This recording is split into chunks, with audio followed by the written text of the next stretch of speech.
Xperia SP in a full review. We have had this device for about 2 to 3 weeks. It's an amazing little mid-range budget device by Sony, and the Xperia series just exploded in sales. They almost reached 10 millions in the last quarter, so Sony is on the right way, and this is one of the reasons why the company has nice and positive numbers. We have here a premium, almost premium device for mid-range price, $350 US, or actually euro is what we have to pay here without a contract right now, for a 4.6 inch screen, which is HD. We have a metal bezel around, so it feels quite sturdy and nice. And on the back we have a plastic cover, which is nice because it's not slippery, like, you know, maybe for example the Google Nexus 7 tablet.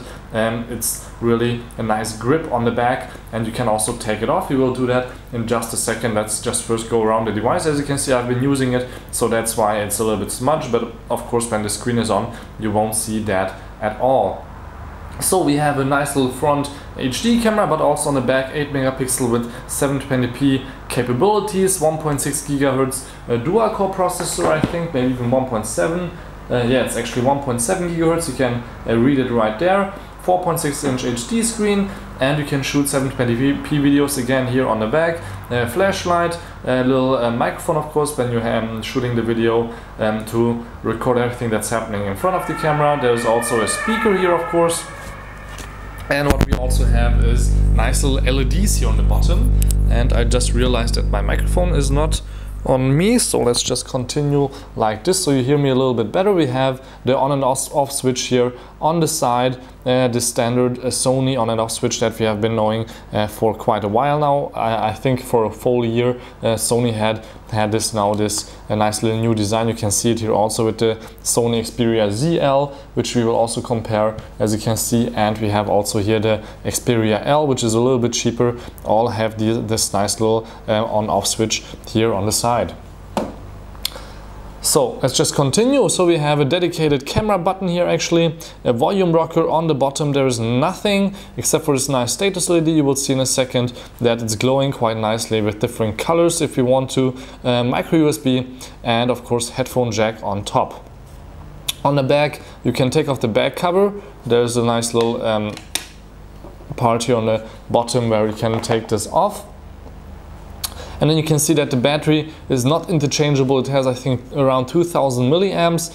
Micro SIM card reader is right here. Micro SD card reader is right here also, so you can extend the internal space. There's not much space inside, so you can just really extend it here via micro SD for, I think, 10 bucks, 16 gigs or something like that. It's quite cheap now. And since the battery is not interchangeable, you have here the little off switch, which is not a switch. You have to press it in with something like a I don't know. Yeah, well, you know the little metal thingies, or maybe just a toothpick or anything like that. You just have to press it in. If anything goes wrong, the phone freezes, which actually never happened to me. Then you can just really turn it off right there. Hard reset, or not reset, because all your data will still be on the phone. And then you can just go on and use it. So you can switch here right away to your music if you want to, or you can shoot a picture right here, also here on this Bravia engine, Android 4.1, or you can of course also just press here the camera button, dedicated camera button, and then right away will open up the camera, as you can see here. So I can shoot right away a nice little picture like that. If the camera is already open, let's just look at it from the side. You can see the screen is not changing colors at all from these angles, from up below or up above. It's the same thing, so it's a nice little display, and you can also see everything on it when you are outside in the bright sun. For the front camera, it's actually just the VGA resolution as far as I can see, so it's not HD, but it's totally enough for Skyping or anything like that. But if you want HD, you have to use the one on the back. And actually, what's this here on the side? Oh, okay, these are the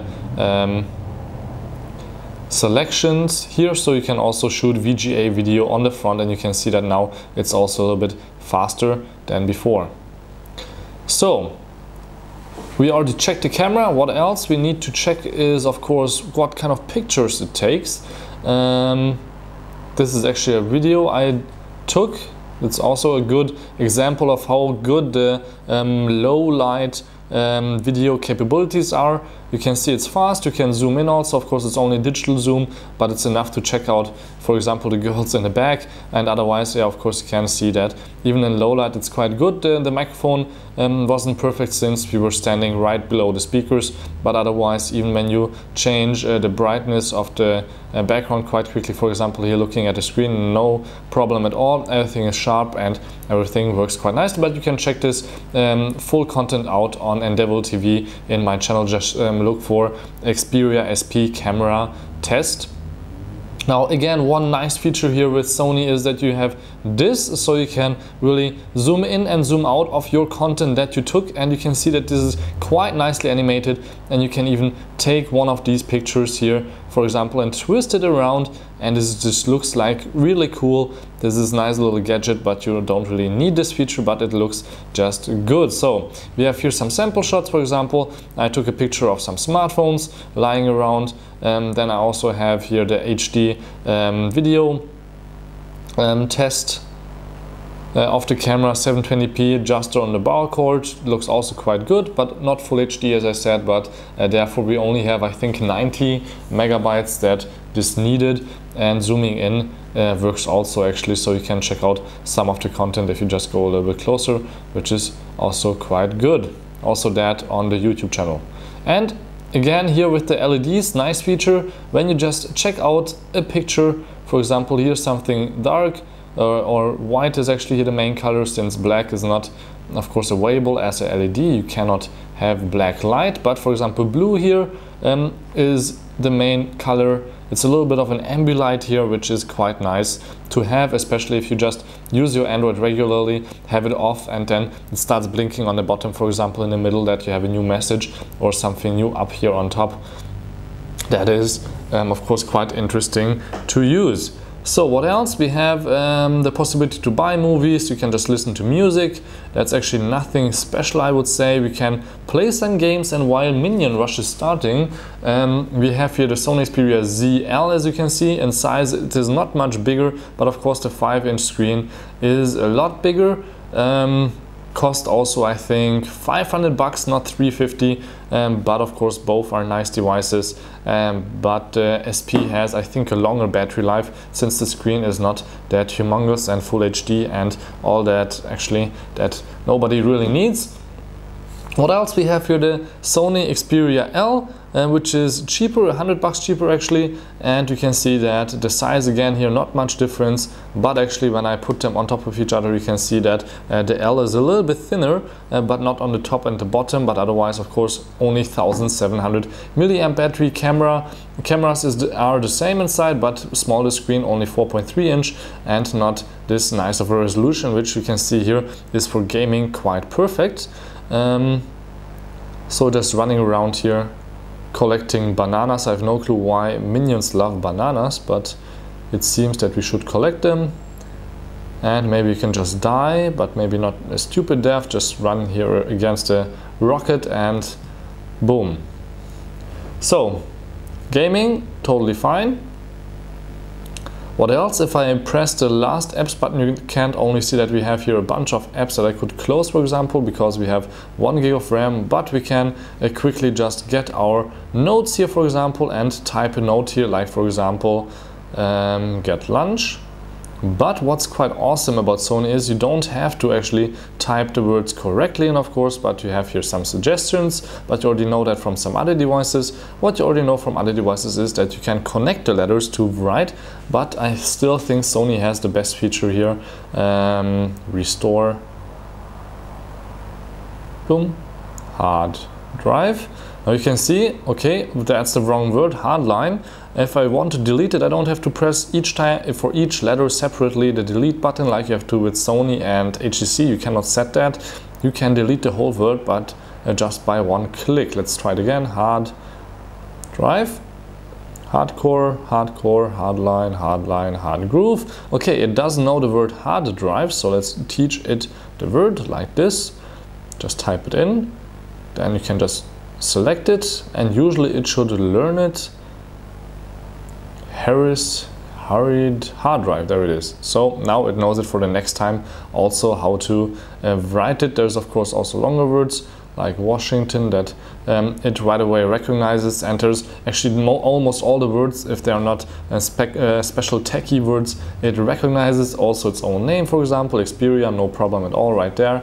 And it of course also works when you flip it over, but on the home screen you cannot flip the screen. And let me actually just close the notes, and it saved it to the Notes app. That's what it's telling me about.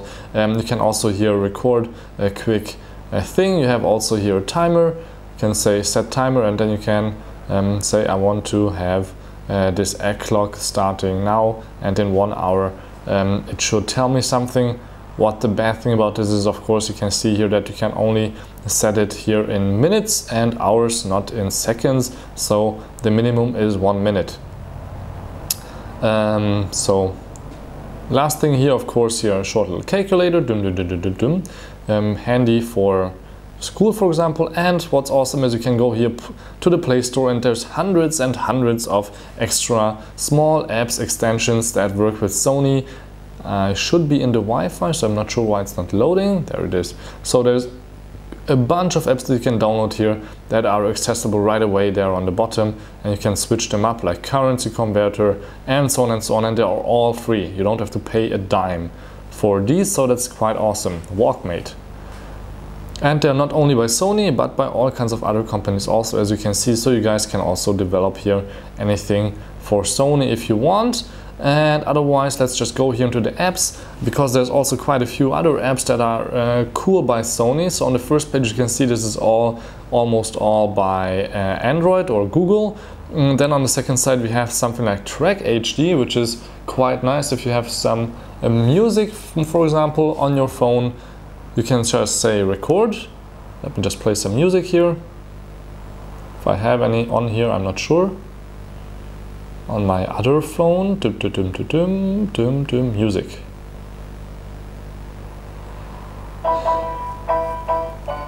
So if you're in a club and you have no clue what this song is, for example, just hit the button. And you can even talk while it happens, and it can be really loud, and it really just needs a basic pattern. And it doesn't even need long, only about 10 seconds. It right away tells you this is Can't Hold Us by Macklemore, and they didn't even sing anything. And usually there's also a download button right here, so you can pay for it and buy it right away. You have also artist info, and at the track you can also say like, and then you can like it right away on Facebook if that's a new song that you want to share with your pals. What's also here cool is that you can go to the history, so you know the last songs that you have checked out. And also here with charts, you can check out the charts of the world. But if you set your regions, you can also set here another region, Hungary, for example, Germany, or anything else, and you can see here, for example, the charts in Hungary to see what's up there on the charts.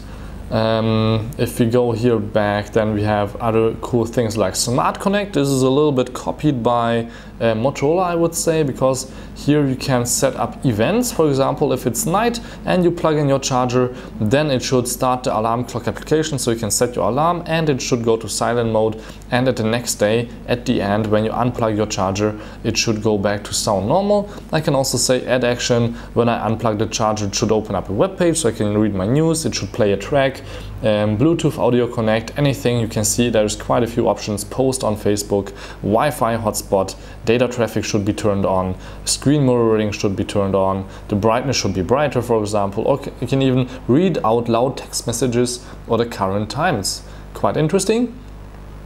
The coolest feature is that it can automatically send, I think, even text messages, which is quite interesting. If anybody wants to steal your phone and is just unplugging the charger and you left it at home, then you will get a text message right away, maybe on your other phone or your friend's phone or anything like that. It's quite cool.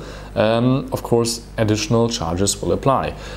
Music on the go, headset. You can see if I connect the headset, you can say that the Walkman should start, it should start play a track, and when you disconnect your headphone again, it should pause the track, so you don't have to do anything if you have all your music on shuffle. And what's quite sad is that you can actually, if you want to create an event, you can only create it here with different selected amount of devices and accessories. You can say, for example, I want to do anything with my headset, or with the charger, or with headphones. There is no other things that you can add here you can see only Bluetooth, screen mirroring and local network are some of the criteria that you can make sure that Sony is looking at when you want to have an event. Okay, so this was the Smart Connect, and there is Voice Pilot. That's kind of a GPS app. It's not that great yet. And otherwise we have some here ebooks by Sony, and I installed some other apps. We already tried the games, videos. You have seen that it's looking okay, also the pictures. And with Xperia Link you can share your 3G to your tablet, for example, if you don't want to. And what's actually happening here on the top all the time here with Throw is that I have music on here, and if I have my home network, for example, here, and I want to share my music, I can play it on my Sonos speakers, for example. If the TV would be on right now in my Wi-Fi and it has DLNA, I can just share it with my TV. But that not only works with music, it only works with it also works with videos and pictures. So I can just go here to movies. I have here this kind of tutorial movie, and I can just say, hey, throw this to anything that's around here in my Wi-Fi and that supports DLNA, and it will work. And the TV, for example, will also recognize, hey, something was sent to me, let's play that. And it's also quite interesting that right then the TV program stops, and you don't need a Sony TV, it works with any DLNA TV. So I think I had a Samsung and an LG here for testing, and with both, of course, it worked. So what else is there to show? Actually not much, except for maybe an Apple iPhone 5 comparison. You haven't seen a comparison to that, so you can see a little bit a comparison of the side, and you just heard the phone drop to the ground. So maybe from now on I will just use the Sony if only that works. But yeah, you can see here that the Apple iPhone 5 is not much smaller, only a few millimeters in height and also in width. Of course, there is a little bit of a difference, since the screen is of course 4.6 inches, not only 4 like with the iPhone, but when it comes to thickness, the black cover on the back makes it a little bit thicker, but the battery is of course bigger inside here also. And inside the box you will find headphones, as charger, and of course some manuals and nothing else. So when you buy it, you just should check out maybe my unboxing also before that, also here in my channel. So check that out, and also how the display works in direct sunlight. Is it bright enough or not? Check that out also, don't forget that. So thank you much for watching. My name is Balázs Gál, and this was here the Sony Xperia SP, compared also now to a HTC One Mini, since I have it already here, but it's $100 more expensive. Till next time, please tune in again. Thank you much for watching, and don't forget to subscribe.